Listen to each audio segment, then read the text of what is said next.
Nigeria was busy carrying propaganda against me because I'm fighting for my people, and I have succeeded in getting the mandate of over 50 million Biafrans, giving their mandate under my leadership. I am talking about legal age of over 50 million Biafrans. The history is being made. Listen, I'm not a tribalist. I'm not a tribalist. And that is what makes us different. We want, if I'm criticizing you, I criticize you with fact and figures. I'm going to tell you how all of them are. Do I explain? One, you know, starting from Atiku. Atiku was indicted in the United States for money laundering. He's a criminal. How do you think if Nigeria is a United States, Atiku will come back and start contesting with the criminal record he has to have for money laundering? Tinubu was indicted in the United States for drug pushing. The records are there. So it's criminal. Nigeria is being ruled by criminals, and they bring criminals. Peter Obi his name was in Pandora. He didn't deny it. It's also the part of money laundering, international money laundering crime. He has $15 million in offshore accounts. But surely Obi, being a southerner, is on the side of your people. That is the problem. Why must you have somebody that have to be in the side of my people? That is the dangerous diversity that have brought us this far, because it will never work. Everything about Nigeria is what favors my people. I don't want what we want a Biafra where everything favors everybody. The case of Simon Ekpa, his arrest is overdue. In fact, I had even well, this is classified. I had actually even encouraged that he should be shot because he was killing his fellow. You can't shoot someone without trying. Then you're a lawyer. No, you can't. You can't. If yeah, you'd be liable enemy, if you did. No, if the person is an enemy combatant, is liable to be shot. I know the law. Yeah, no. What I'm saying is that you're advocating for him to be shot. No. But you have to have incontrovertible evidence. He's alleged to have done things. Yes, no problem. But this is just intelligence stuff.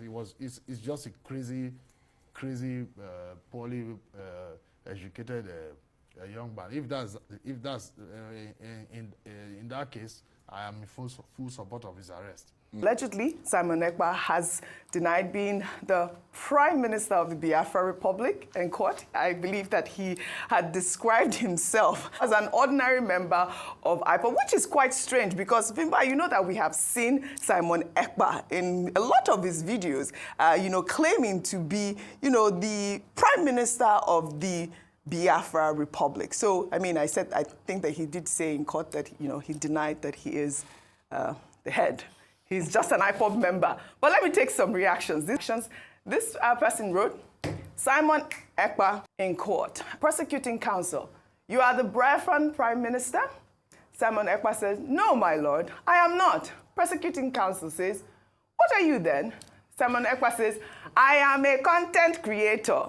Prosecuting counsel says, do you have any proof? Well, here's proof, Simon Ekpa. Let's play up that video.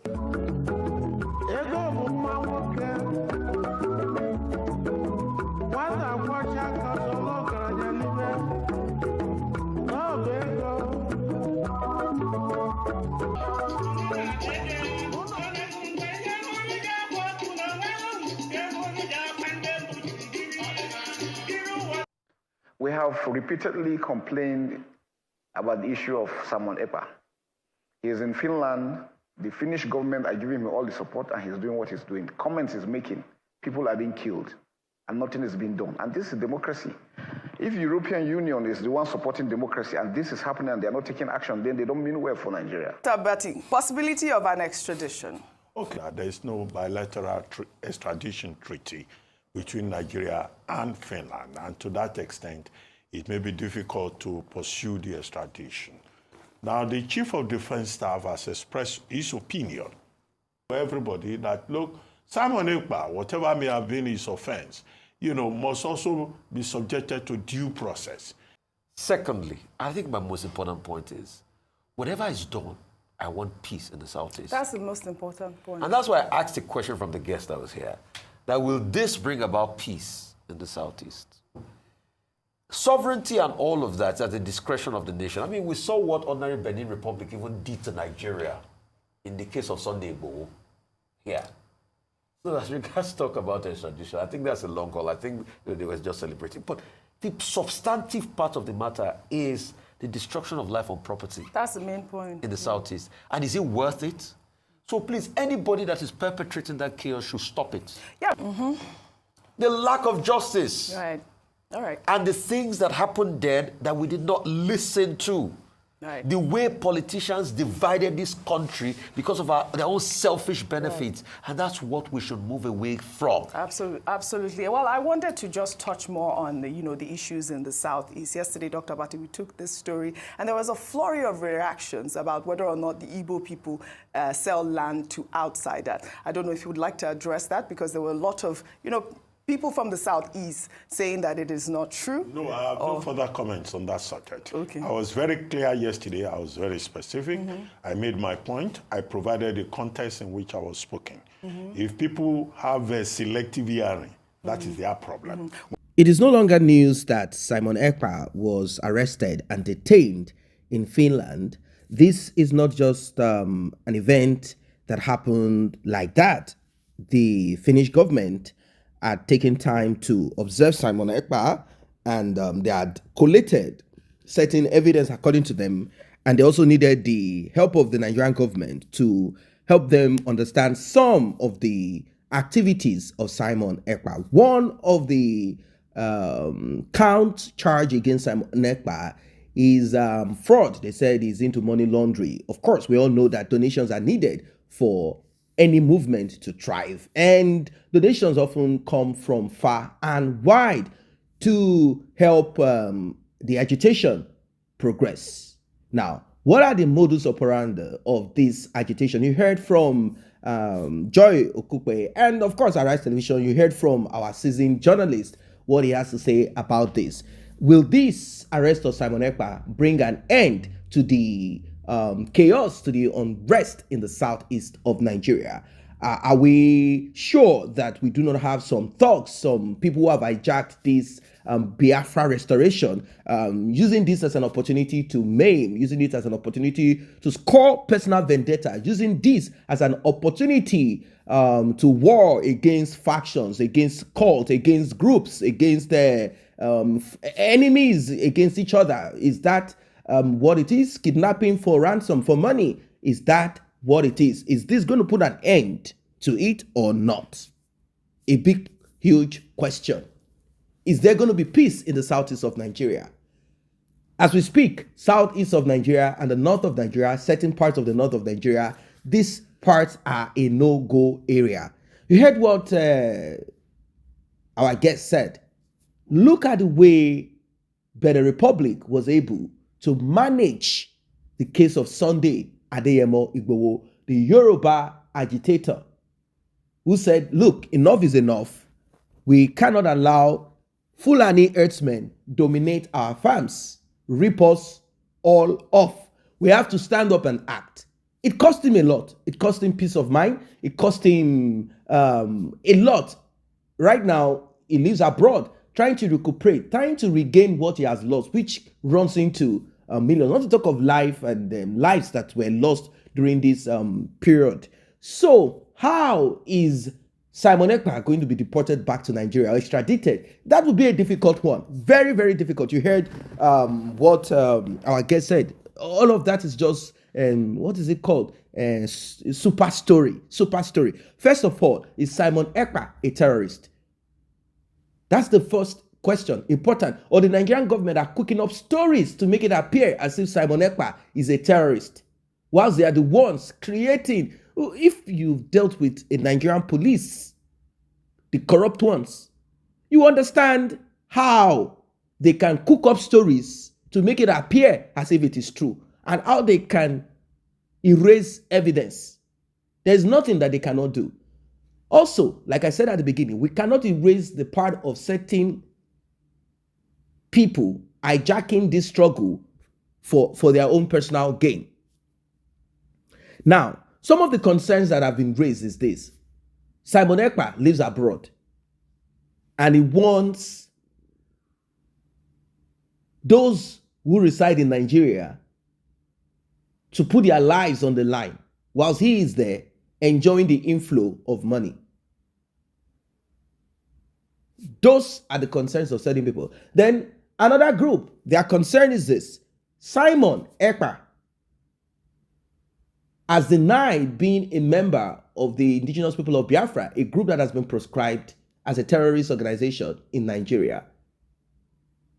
Simon Ekpa also has issues with the DOS, a committee created by Nnamdi Kanu to oversee affairs of the movement should anything come up or happen, which eventually happened. Nnamdi Kanu was picked from Kenya and dropped into Nigeria. Until today, he's still going through the trials and tribulation of his arrest. Now, certain people who are sympathetic to the plight of Nnamdi Kanu said, hey, Simon, pipe down, take it easy. Let our leader be released. Simon said, no, I am not going to take nothing easy. Nnamdi Kanu's life is not special than those that have lost theirs during the civil war until today. So why should I keep quiet to save the life of Nnamdi Kanu? Did Nnamdi Kanu keep quiet to save the life or lives of those that were arrested that are still in the dungeons of prisons for Biafra, or those that are 6 feet under the ground? He said he's not going to keep quiet. And he got a huge following.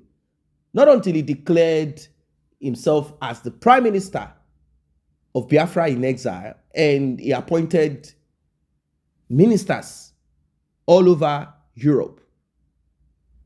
He is to declare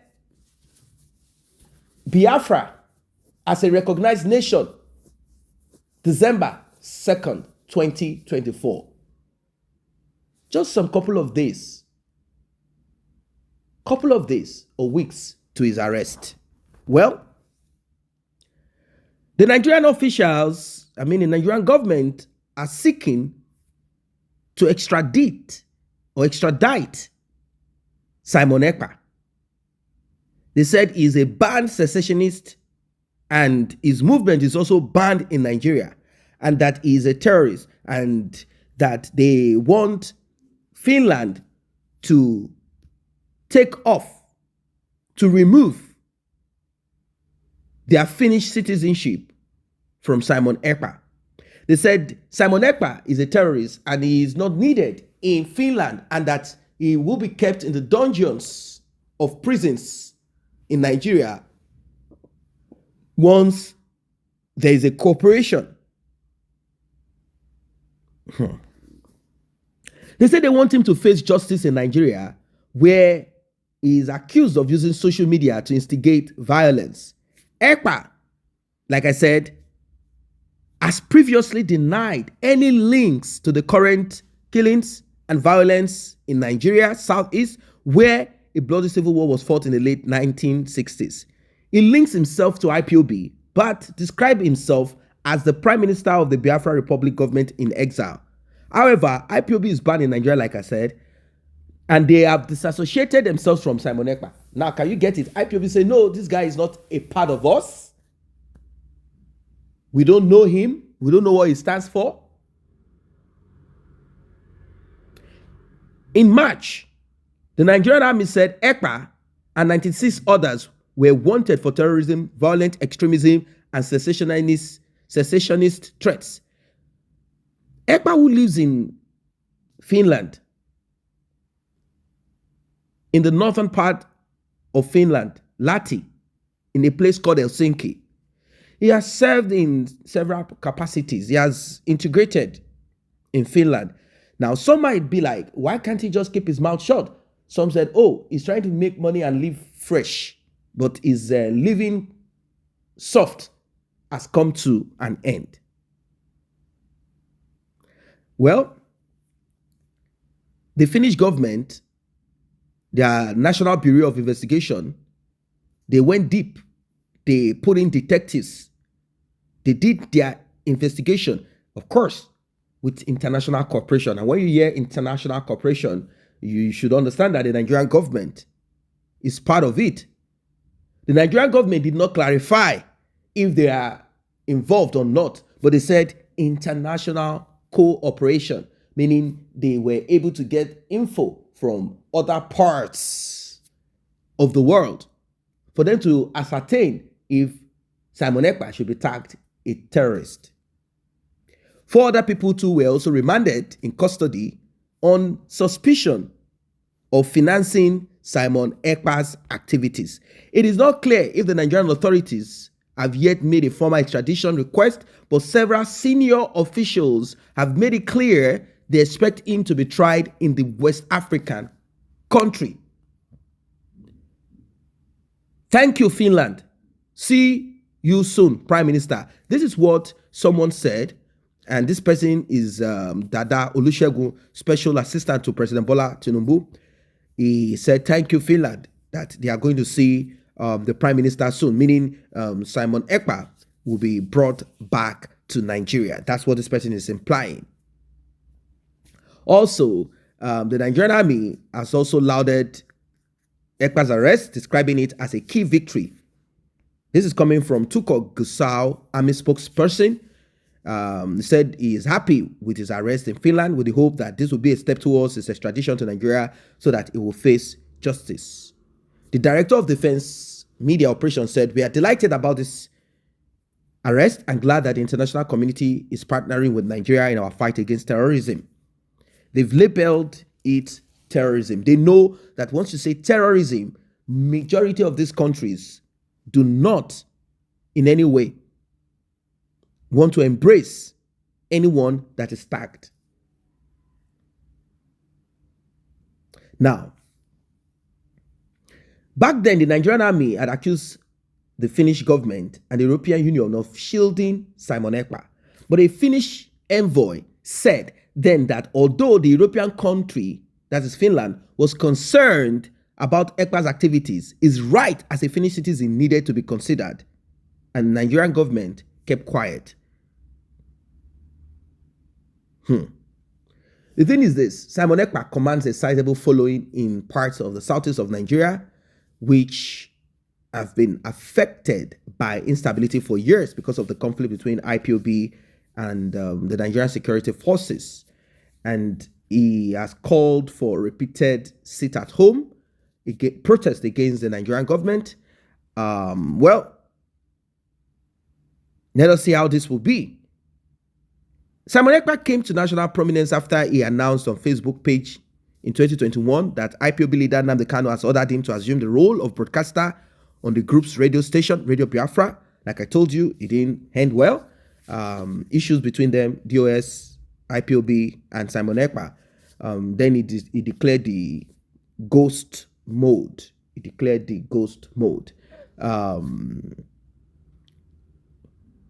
Well, let us see how all of this will be. IPOB was formed in 2012 as a peaceful movement. It was a peaceful movement. IPOB was a peaceful movement in 2012. But with the complications and how things went, they launched a armed wing in 2020, saying it was doing so to defend the Igbo ethnic group, though its critics say it has unleashed violence that has caused huge suffering. Let us keep our fingers crossed and see what will become, because Simon Ekpa, according to certain persons, he goofed. They said, why did you say that you